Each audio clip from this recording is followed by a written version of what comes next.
hello' guys তো মোৰ নতুন এটা ভিডিঅ'লৈ আপোনালোকক স্বাগতম জনাইছোঁ মানে ব্লগলৈ লং ব্লগ লাগে বুলি সকলোৱে কৈছিলে সেই অডিশ্যনৰ সেইকাৰণে মই লং ব্লগ আনিছোঁ আপোনালোকৰ কথা মানিছোঁ মই দেই তো মোৰ লগত আছিলে দাদা আমি গৈ আছিলোঁ বাছত তেজপুৰ তাৰপিছত আহি পাই অটত উঠিলোঁ মানে অডিশ্যন কেনেকৈ হয় আজি আপোনালোকক ভালকৈ দেখাম তো মানে বেলেগৰ ভিডিঅ' ইমান নাই কিন্তু মোৰ ভিডিঅ' কেইটা আছে মোৰ ভিডিঅ' কেইটা দেখিছোঁ আমাৰ হৈছিলে ফিটনেছ ফেক্টৰী জিম যিটো আমাৰ অভিজিত ছাৰৰ হয় আৰু আমাৰ অডিশ্যন ল'ব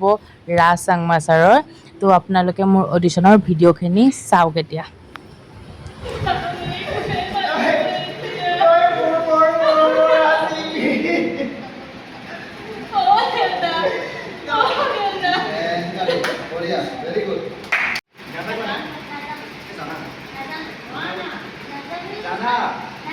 আমি জানা বুলি কৈছো নাই কেনে কেনে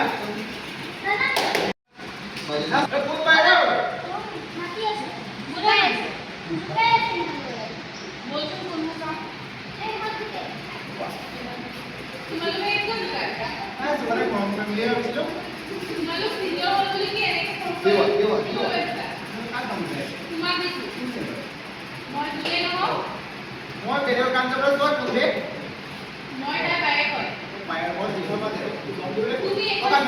তোমাক দিছো কি কৰিবা মই কি কৰিম মই গমছা নি তোমালৰ কমপ্লেইন কৰিম ও নিজকে কি বুলি ভাবিছা তুমি এই কলেজৰ মই জন মাইকো আমাৰ নাম নাই আমাৰ নাম তোমালোকৰ নাম জানিবলৈ মই একো ইণ্টাৰেষ্ট নাই কৈ দে মোৰ নাম কৈ দে মোৰ নাম তই ঝক্কা মাৰি দিয়া আপুনি মালু কাক যাও ঝক্কা মাৰি মই আছো দে তুমি কোন হয় কোন আছে জানো ওই নাচি গই ওই নাচি গই ওই নাচি গই দে তোমালোকে নাচা ওয়া পুলিশ নাচা তুমি নাচা ওকে শাড়ি এখন আনিলো তুমি লৈ নাচা বেছি ভাল হবে হ'ব তুই কৈছ ওই কি তো কথা সম্ভালি বাবা কথা সম্ভালি কই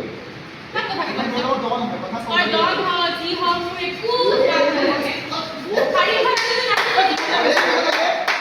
কেনেকুৱা হৈছে বাৰু মোৰ অডিশ্যনৰ ভিডিঅ'খিনি আপোনালোকে এক্টিংটো কেনেকুৱা হৈছে জনাব নাপাহৰিব কমেণ্ট এটা কৰি তো গাইজ ৰাতি হৈ গ'ল মানে মই ঘৰ পাওঁতে 8টামান বাজিছে আৰু এটা ভাল খবৰ যে মই আহি থকা ৰামা নামৰ চিৰিয়েলখন যিটো জোনাকত দিব মই আৰু বৌয়ে চান্স পালোঁ আমাক চিলেকশ্যন কৰিছে তো গাইজ ভিডিঅ'টো এইখিনিলৈকে আকৌ মই শ্বুটিঙৰ ভিডিঅ'ত আপোনালোকক ব্লগ দি আছোঁ অ'কে বাই বাই গাইজ